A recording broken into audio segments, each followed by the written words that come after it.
नमस्कार, आप देख रहे हैं हॉर्नबिल टीवी और मैं हूं आपके साथ निशी भाटिया। बुलेटिन की शुरुआत करेंगे एक बड़ी खबर के साथ। बड़ी खबर आ रही है, राज्य में पंचायत चुनाव पर रोक लगा दी गई है। नैनीताल हाईकोर्ट ने रोक लगाई है। रिजर्वेशन पर स्थिति साफ न होने की वजह से रोक लगी है। सरकार रिजर्वेशन पर स्थिति साफ नहीं कर पा रही थी, जिसको लेकर ये रोक लगाई गई है। याचिकाकर्ताओं ने याचिका हाईकोर्ट में दी थी और जिसके चलते हाईकोर्ट ने इस पर संज्ञान लिया है और उसके बाद राज्य में पंचायत चुनाव पर हाईकोर्ट के द्वारा रोक लगा दी गई है। नैनीताल हाईकोर्ट ने पंचायत चुनाव पर रोक लगा दी है। रिजर्वेशन की स्थिति साफ नहीं थी, जिस वजह से ये रोक लगानी पड़ी है। सरकार रिजर्वेशन पर स्थिति साफ नहीं कर पाई है। याचिकाकर्ताओं का ये बड़ा आरोप, आरक्षण के मुद्दे पर सबसे ज्यादा सरकार को घेरने का काम किया जा रहा है। नैनीताल हाईकोर्ट ने लगाई रोक। राज्य में पंचायत चुनाव पर रोक लग गई है। त्रिस्तरीय पंचायत को लेकर अधिसूचना जारी हो गई थी और उसके बाद आचार संहिता भी लागू कर दी गई थी, लेकिन ऐसे में हाईकोर्ट का ये बड़ा ऑर्डर आता है। रिजर्वेशन पर स्थिति साफ न होने की वजह से हाईकोर्ट के द्वारा त्रिस्तरीय पंचायत चुनाव पर पूर्णतः रोक लगा दी गई है। अगले आदेश तक ये रोक लगाई गई है और ऐसे में याचिकाकर्ताओं ने ये फाइल किया था और उसके बाद हाईकोर्ट ने इस पूरे प्रकरण पर संज्ञान लिया और यह बड़ा फैसला सुनाया है। खंडपीठ ने यह बड़ा फैसला सुनाते हुए त्रिस्तरीय पंचायत चुनाव पर फिलहाल रोक लगाती है। अगले आदेश का इंतजार और उससे पहले ये रोक।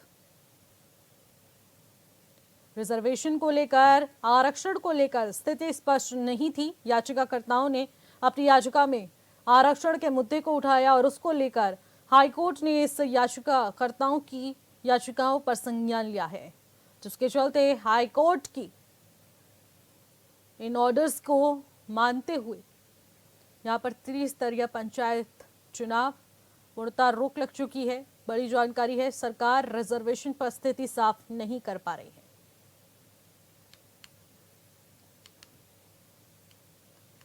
इसी खबर पर ज्यादा जानकारी के साथ अमित रतूड़ी हमारे संवाददाता सीधे हमारे साथ फोन लाइन के जरिए जुड़ चुके हैं। अमित, ये बड़ी जानकारी देखने को मिल रही है, हाईकोर्ट के ऑर्डर्स आ चुके हैं, त्रिस्तरीय पंचायत चुनाव पर रोक लगा दी गई है। देखिए, निश्चित तौर पर एक झटका राज्य सरकार को मिला है कि जिस तरीके से हाईकोर्ट में आज फैसला आना था पंचायत चुनाव को लेकर, तो हाईकोर्ट ने पंचायत चुनाव को अग्रिम आदेशों तक स्थगित कर दिया है। दरअसल जो आरक्षण प्रक्रिया अपनाई गई थी सरकार की तरफ से, उसमें कहीं न कहीं जो संगतियां मिली हाईकोर्ट में, क्योंकि याचिकाकर्ता हैं जो बागेश्वर के रहने वाले हैं, उनकी तरफ से याचिका दायर की गई थी कि सरकार ने जो है आरक्षण जो प्रक्रिया अपनाई है उसमें जो है जो नियमावली है, जो नियमों है, उनकी अनदेखी की है। तो ऐसे में उस पर हाईकोर्ट में आज सुनवाई हुई, जिस पर हाईकोर्ट ने अग्रिम आदेशों तक जो है पंचायत चुनाव पर जो है रोक लगा दी है। दूसरी तरफ अगर हम बात करें तो जो विपक्षी दल कांग्रेस है, तो उन्होंने भी लगातार ये सवाल को उठाते हुए आए हैं कि सरकार ने जो है 2016 में, चूंकि जब उनकी सरकार थी तो उन्होंने एक्ट पारित किया था, लेकिन सरकार ने उस एक्ट के तहत जो है उसमें काम नहीं किया है, क्योंकि कई सीटें ऐसी हैं जो आरक्षित थी, जो वो अनारक्षित नहीं हुई, जो अनारक्षित थी काफी लंबे समय से, वो आरक्षित नहीं हुई। इन्हीं चीजों को लेकर साथ ही साथ जो महिला आरक्षण को लेकर है, जिस तरीके से 30% महिलाओं को जो रिजर्वेशन की जो बात तो सरकार कहती है, जहां पर महिलाओं को टिकट दिए जाने चाहिए थे वो आरक्षण दिया के तहत, वो वहाँ पर भी इसका जो नियमों का है उनका पालन नहीं किया गया। तो देखा जाए तो कहीं ना कहीं पंचायत चुनावों को जिस तरीके से अब अग्रिम आदेश टाल दिया गया है, तो अब इसकी प्रक्रिया जो है पूरी तरीके से नई तरीके से अपनाई जाएगी। आरक्षण प्रक्रिया पुनः सरकार करेगी। उसके पश्चात फिर जो है राज्य निर्वाचन आयोग जो है चुनाव को लेकर अधिसूचना जारी करेगा। और बड़ी बात इसमें यह भी है कि राज्य निर्वाचन आयोग ने बीते दिनों ही जो है अधिसूचना जारी कर दी थी, जिसके तहत 25 जून से 28 जून के मध्य नामांकन होने थे। 10 जुलाई को प्रथम चरण का चुनाव होना था पंचायतों का, उसके बाद 15 जुलाई को दूसरे चरण का मतदान होना था। 19 जुलाई की हम बात करें तो मतगणना होनी थी। तो कहीं ना कहीं ये जो सारी चीजों की जो प्रक्रिया है, ये अब जब आरक्षण की प्रक्रिया अपनाई जाएगी दोबारा से, तो उसके पश्चात अधिसूचना जारी की जाएगी। और अगर हम बात करें निश्चित, तो कहीं ना कहीं अगर हम बात करें चुनाव को लेकर, तो चुनाव जो है जिस तरीके से टाला गया है, तो ऐसे में संभावना ये जताई जा रही है कि जो चुनाव है पंचायत के, ये अक्टूबर और नवंबर मध्य के बीच हो सकते हैं। जी बिल्कुल अमित, लेकिन दूसरी तरफ यहाँ पर सियासत भी अपनी चरम पर है, क्योंकि अधिसूचना जारी हो चुकी थी और दूसरी तरफ आचार संहिता भी लागू कर दी गई थी, और उसी बीच हाईकोर्ट का ये बड़ा आदेश कि त्रिस्तरीय पंचायत चुनाव पर रोक लगा दी जाती है, क्योंकि विपक्ष भी लगातार यही सवाल उठा रहा था, जो कि याचिकाकर्ताओं ने याचिकाओं के माध्यम से हाईकोर्ट में फाइल किया है। देखिए, निश्चित तौर पर राजनीति शुरू से ही इस मुद्दे पर चलती हुई आ रही थी। जब भले सरकार ये कहती थी कि हम पंचायत चुनावों को कराने के लिए हम पूरी तरह से तैयार हैं, निर्वाचन आयोग कहता था हमने पूरी तैयारियां कर ली हैं।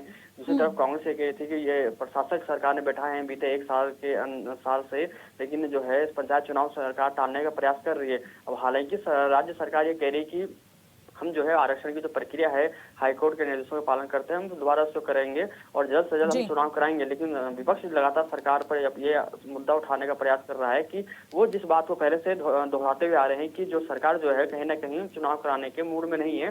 तो उनकी बात बिल्कुल सही साबित हुई, क्योंकि सरकार अगर चाहती तो चुनाव एक साल से नहीं लटकाए जा सकते थे, उससे पूर्व हो सकते थे, लेकिन सरकार ने तैयारी नहीं की। आरक्षण की जो प्रक्रिया उसमें उसको सही से तरीके से अपनाया नहीं। तो ऐसे में जो उनका जो कहना था वो कहीं ना कहीं बिल्कुल बिल्कुल अमित, यहाँ पर रोटेशन सिस्टम की भी यहाँ पर अवहेलना की गई है, हाईकोर्ट के निर्देशों को भी यहाँ पर अनदेखी करते हुए पालना नहीं की गई है, जो कि अपने आप में एक बड़ा सवाल सरकार के ऊपर भी खड़ा करता है। बहुत बहुत शुक्रिया अमित तमाम जानकारी के लिए।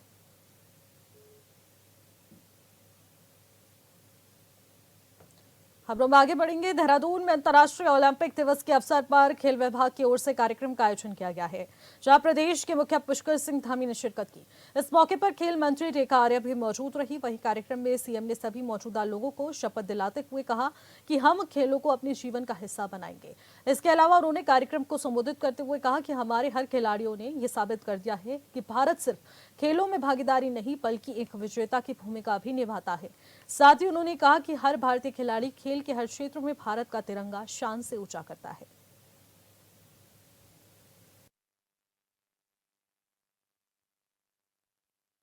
किसी देश में खेल का इकोसिस्टम कितना बेहतर है, कौन सा देश कैसा प्रदर्शन कर रहा है, इसका पता ओलंपिक में उस देश की तरफ से क्वालिफाई करने वाले खिलाड़ियों की संख्या से पता चलता है कि उनका मानक क्या है।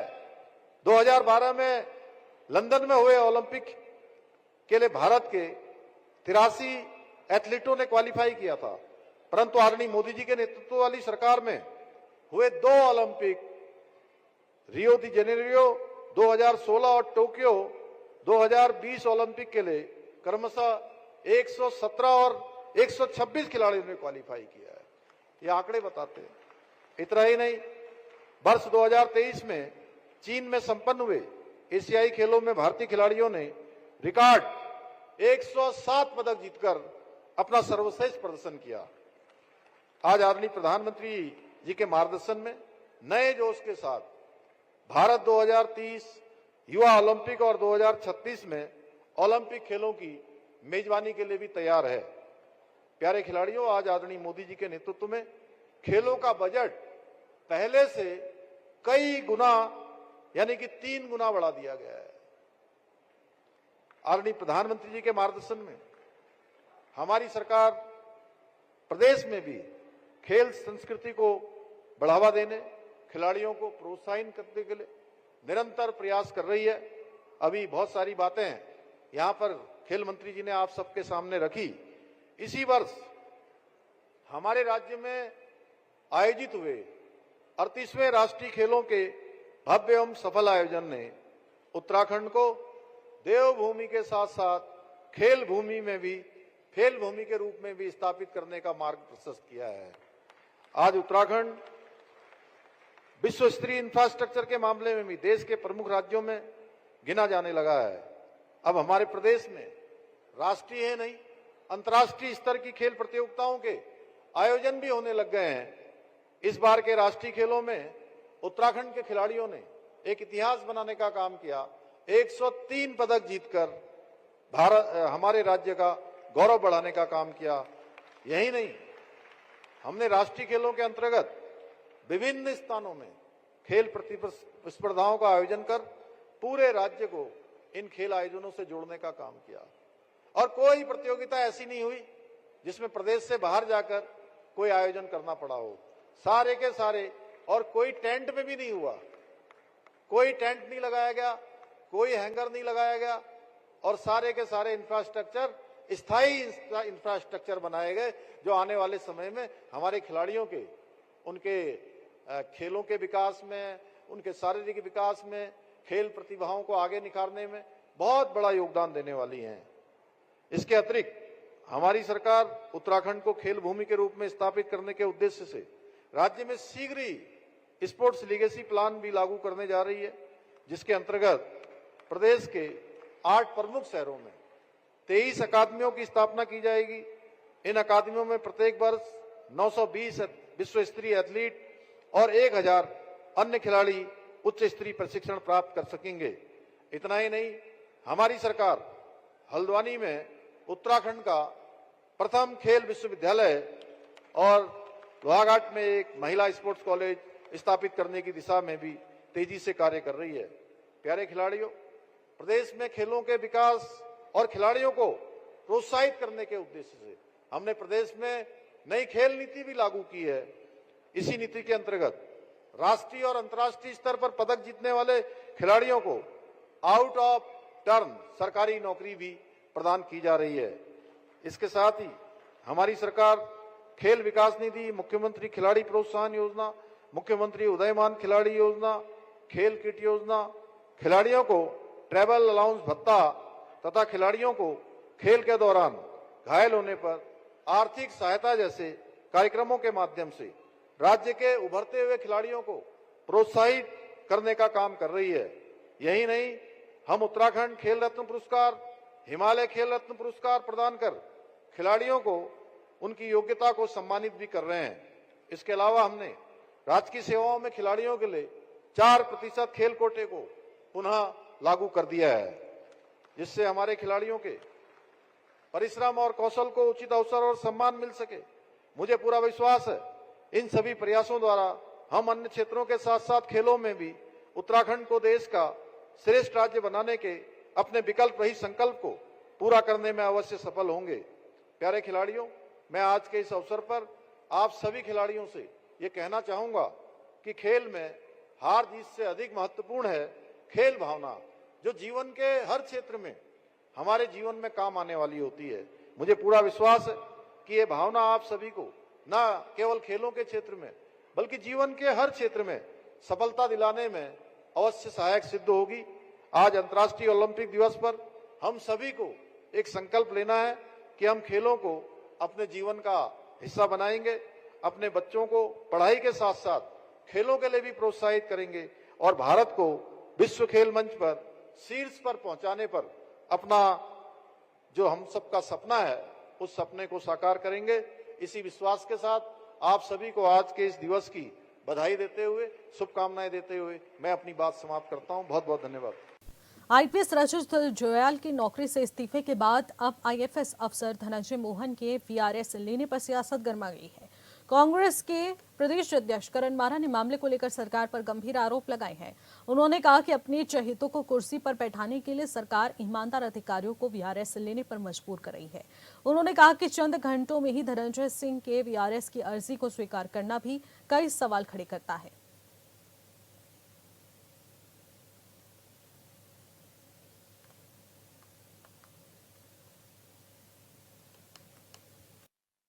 देखिए, मेरे को आप फॉरेस्ट के अधिकारी की बात कर रहे हैं, जहाँ तक मेरा संज्ञान है, उनको प्रताड़ित किया जा रहा था क्योंकि सरकार में बैठे हुए कुछ लोग अपने पसंदीदा व्यक्ति को उसमें बैठाना चाह रहे थे और उनको मजबूर किया गया कि वीआरएस लें। नहीं तो वीआरएस के लिए आदमी अप्लाई करता, कई हफ्तों तक तो फाइल ही नहीं कोई देखता, घंटों के अंदर उसमें दस्तखत हो जाना इस बात का संकेत है कि उनको जानबूझकर वीआरएस लेने के लिए मजबूर किया गया। हालांकि वो अपनी सीमाओं में बधे हुए खुल के कुछ नहीं।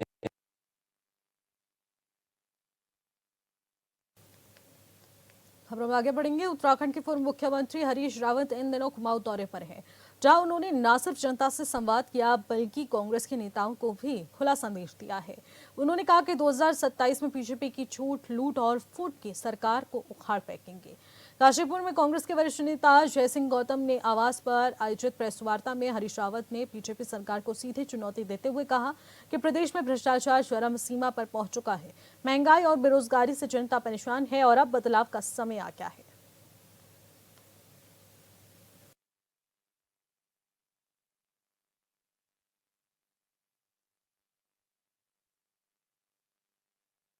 चार महीने के अंदर आपने मुझे पूरे उत्तराखंड नापते हुए देखा होगा और जगह जगह मैं कांग्रेस के लोगों का आह्वान करके कह रहा हूँ कि ये झूठ, लूट, फूट की सरकार को उखाड़ करके फेंको, 2027 में बदलाव लाओ और उसके लिए 4 महीने से प्रयास कर रहा हूँ। हम सब एक हैं, एकजुट हैं और इस सरकार की बेईमानी, बेहूदी और ये बिल्कुल जिस तरीके से जन विरोधी नीतियां हैं, महंगाई से आज लोग त्रस्त हैं, भ्रष्टाचार शिष्टाचार बन गया है, बेरोजगारी चरम पर है, महिला अत्याचार चरम पर है, दलितों पर अत्याचार चरम पर है, जबरदस्त असहिष्णुता आज हमारे सहिष्णु उदार राज्य की एक नई पहचान बन रही है। असहिष्णुता की अजीब एक अजब सा माहौल बनाया जा रहा है राज्य के अंदर। तो ये सबके खिलाफ हम एकजुट हैं।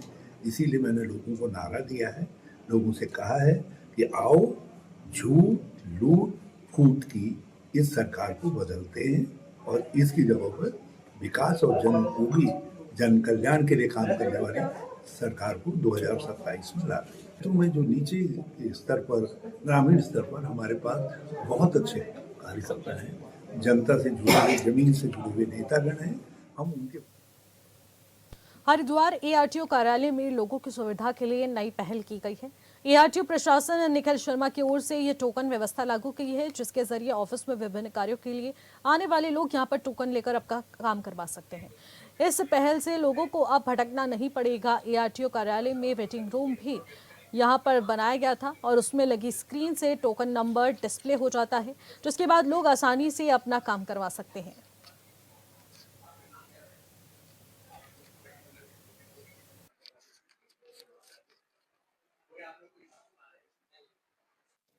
देखिए यहाँ पे ये प्राय पहले देखा गया था कि लोग जब ऑफिस आते हैं तो उन्हें पता नहीं होता है कि उन्हें किस खिड़की पे जाना है, जो भी उनका पर्टिकुलर काम है उसके लिए। तो एक हमने इन हाउस हमने एक सॉफ्टवेयर सिस्टम बनाया कि उनको हम टोकन जनरेट करेंगे, जैसे कि बहुत सारे संस्थाओं में ऐसा होता भी है।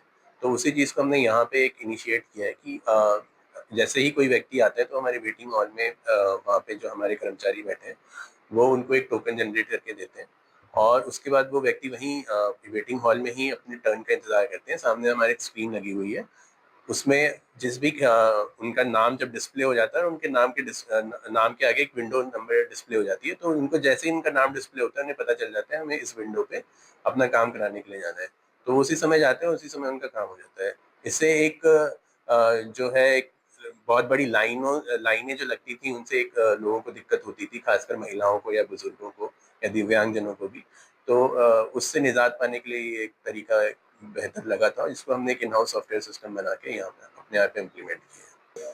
जी हाँ, गेट पे एक हमारे जो होमगार्ड्स या पीआरटी के जवान हमारे तैनात हैं और एक हमारे ऑफिस के भी स्टाफ वहाँ पे तैनात है, जो कि हर किसी के काम के हिसाब से ही उन्हें एंट्री देते हैं। उनके नाम, पता सब कुछ एंट्री होके ही उनको कार्यालय के अंदर एंट्री उनकी होती है, जिससे कि अनधिकृत व्यक्ति जो है वो कार्यालय के अंदर प्रवेश न कर पाए। मतलब काफी इजी एक्सेस मुझे लगा। मतलब जो पहले ये था कि बीच में एजेंट होते थे, बाकी सारी चीजें थी, इस बार मुझे वो कुछ महसूस नहीं हुई। मुझे लगा एक स्क्रीन है, इसमें सारी चीजें आपको पता चल जाती हैं, आपका नाम आ जाता है एंड जैसे ही आपका नाम आता है आपको किस विंडो में जाना है ये पता चल जाता है। तो आप जाइए उस विंडो में, आपका सीधे आपका डॉक्यूमेंट दिखाइए। शिवालिक नगर पालिका अध्यक्ष के खिलाफ राज्यपाल को ज्ञापन देने जा रहे सभासद को पुलिस ने रोक लिया। रानीपुर क्षेत्र में निर्दलीय सभासद रोबिन सिंह का बता दें कि काफिला पुलिस ने बीच रास्ते में रोक दिया और जिसके बाद जमकर हंगामा किया गया। पुलिस और प्रदर्शनकारियों के बीच तीखी नोकझोंक देखने को मिली है। बाद में एएसपी सदर को ज्ञापन सौंप दिया गया है, जहां पर पालिका अध्यक्ष राजीव शर्मा पर भ्रष्टाचार और साथ ही साथ फर्जीवाड़े, टेंडर्स और भुगतान घोटाले के गंभीर आरोप लगे हैं।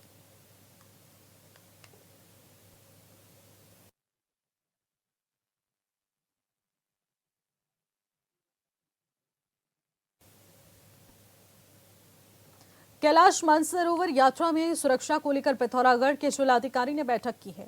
इस दौरान उन्होंने कहा है कि प्रदेश में मानसून ने दस्तक दे दी और ऐसे में यात्रा को लेकर सभी तैयारियां की जा रही हैं। उन्होंने सभी संबंधित अधिकारियों को मानसरोवर यात्रियों के लिए स्वास्थ्य सेवा बता दें कि अन्य सुविधाओं का उपलब्ध करवाने पर निर्देशित कर दिया है कि जिससे कि यात्रियों को कोई भी समस्या न हो।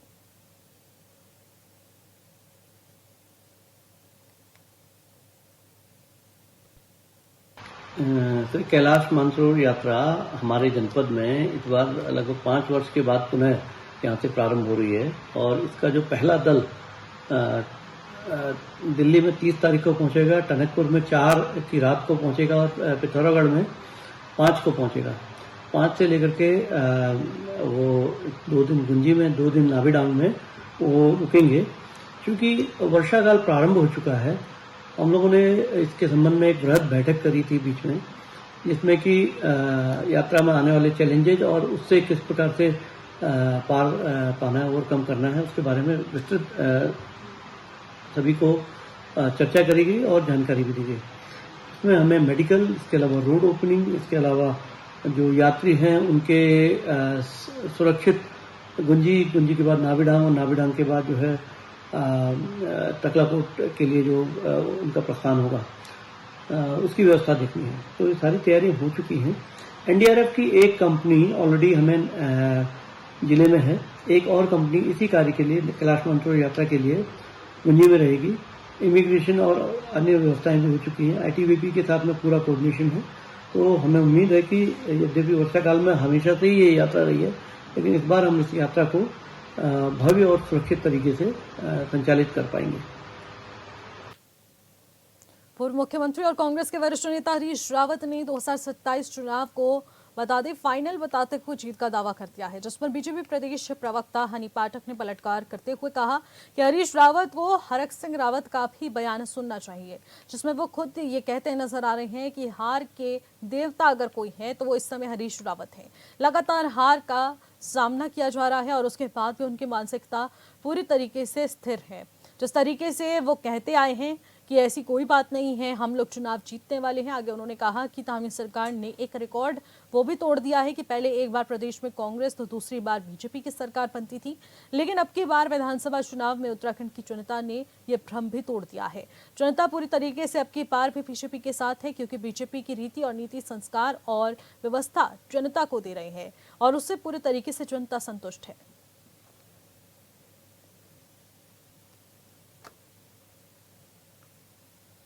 देखिए, हरीश रावत जी को हरक सिंह रावत जी का भी बयान सुनना चाहिए, जिसमें वो स्वयं ये कहते नजर आए हैं कि हार के देवता अगर कोई है तो इस समय हरीश रावत जी हैं। लगातार हार का करारा सामना करने के बाद उनकी मानसिक स्थिति इस तरीके की बेबुनियादी बात करने के लिए हो गई है, और जिस तरीके से वो बात कर रहे हैं, तो जो अब तक चुनाव हुए हैं वो उन्हीं की तो अगुवाई में होते चले आए हैं। लेकिन लगातार वो रिकॉर्ड भी तोड़ा है हमारी धामी सरकार ने कि एक ये बनती चली आ रही थी प्रथा कि एक बार भाजपा एक बार कांग्रेस, लेकिन अब की बार विधानसभा चुनाव में उत्तराखंड का ये भ्रम भी खत्म हो गया। देवतुल्य जनता ने हमें अपना आशीर्वाद दिया और पूरी तरीके से अब की बार भी देवतुल्य जनता हमारे ही साथ है, हमारा ही समर्थन कर रही है, क्योंकि भाजपा की रीति नीति, संस्कार और व्यवस्थाओं से और जो हम लोग व्यवस्था जनता को दे रहे हैं उससे पूरी तरीके से जनता संतुष्ट है और उसका परिणाम सुखद भारतीय जनता।